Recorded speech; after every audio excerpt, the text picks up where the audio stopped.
Hello students, welcome back to my channel. तो friends, आज हम करने वाले हैं एग्जाम्पल 1.1 से पहले के एग्जाम्पल्स हैं। तो चलिए इसके लिए हम इसको रीड करते हैं। Are the following statement true और false, give reasons for your answer. तो हमें बताना है कि स्टेटमेंट ट्रू है या फॉल्स। तो फर्स्ट है हमारा, every whole number is a natural number. क्या सारे होल नंबर नेचुरल नंबर होते हैं? तो लास्ट वीडियो में मैंने आपको बताया है कि होल नंबर क्या होते हैं और नेचुरल नंबर क्या होते हैं। तो आइए जानते हैं एक बार फिर से। होल नंबर्स जो होते हैं हमारे 0 से स्टार्ट होते हैं, 0 1 2 3 4 और आगे की जो काउंटिंग होती है वो। और नेचुरल नंबर हमारे जो होते हैं वो 1 से स्टार्ट होते हैं, 1 2 3 4। तो यहाँ पर बोला है every whole number is a natural number. No, क्योंकि यहाँ पर हमारा जो 0 है वो होल नंबर में तो आता है मगर वो नेचुरल नंबर में नहीं आता। तो इसका आंसर होगा false. 0 is a whole number but not a natural number. और सेकंड है इसमें हमारा statement, every integer is a rational number. क्या सारे जो इंटीजर्स वैल्यू जो भी होती है वो एक रैशनल नंबर है? तो इसका आंसर देखिए, सबसे पहले हम जानते हैं इंटीजर्स क्या होते हैं। इंटीजर्स होते हैं हमारे जिसमें -3 -2 -1 0 1 2 3, यहाँ पे भी सो ऑन आगे की काउंटिंग, और यहाँ पे भी हमारा ये काउंटिंग्स में आ जाएगा। ठीक है, माइनस माइनस की इधर वाई वैल्यू हो जाएगी और इधर प्लस की वैल्यू हो जाएगी। तो यहाँ पूछा है every integer is a rational number. क्या सारे इंटीजर रैशनल नंबर होते हैं? अगर हम इंटीजर क्या होते हैं जो कि हम पी अपॉन क्यू की फॉर्म में जिसको हम लिख सकते हैं, जिसको हम पी अपॉन क्यू की फॉर्म में लिख सकते हैं। और सेकंड उसकी क्या शर्त होती है कि क्यू जो हमारा है नॉट इक्वल टू 0 होना चाहिए। तो आप देखिए यहाँ पे जैसे हम -3 है तो उसको -1 अपॉन 1 करके हम लिख सकते हैं। इसको हम 0 अपॉन 1 लिख सकते हैं, 1 अपॉन 1 लिख सकते हैं, 2/1 लिख सकते हैं। यस, तो ये हमारी इसमें कंडीशन फुलफिल होती है। और यहाँ पे क्यू क्या होना चाहिए? Not equal to 0। तो इसका आंसर क्या आ जाएगा? True. Yes, every integer is a rational number. तो ये हमारा ये जो स्टेटमेंट है हो जाती है हमारी ट्रू हो जाती है।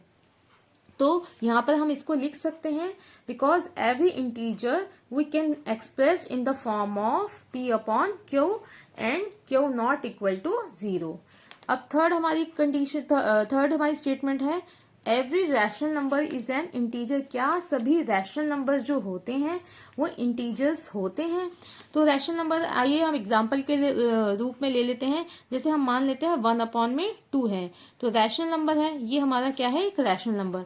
लेकिन एक ये फ्रैक्शन भी है, तो यहाँ पर 1/2 को हम डेसिमल फॉर्म में भी लिख सकते हैं। तो यहाँ पर हम मान लेते हैं कि इसका आंसर आ जाता है 0.5। ठीक है, तो ये डेसिमल, यहाँ पर हम देखेंगे कि जो इंटीजर्स होते हैं उसके अंदर जो डेसिमल्स और जो फ्रैक्शंस होते हैं वो बिल्कुल काउंट नहीं होते। रैशनल नंबर्स में तो फ्रैक्शंस आते हैं लेकिन इंटीजर्स में डेसिमल्स और फ्रैक्शंस नहीं आते।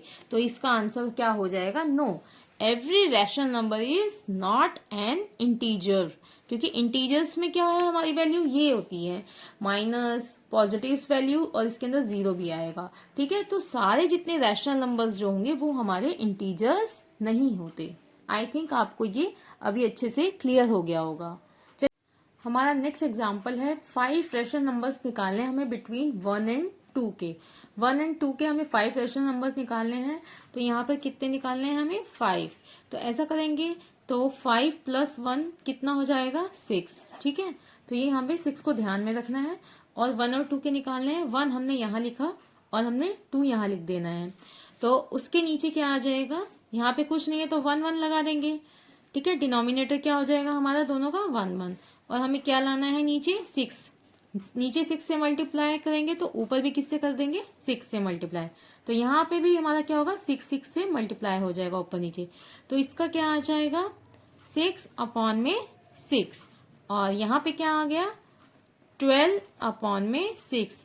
तो फर्स्ट हमारा रैशनल नंबर हो जाएगा 6 अपॉन 6, फिर 7 अपॉन 6, 8 अपॉन 6, 9 अपॉन 6, 10 अपॉन 6।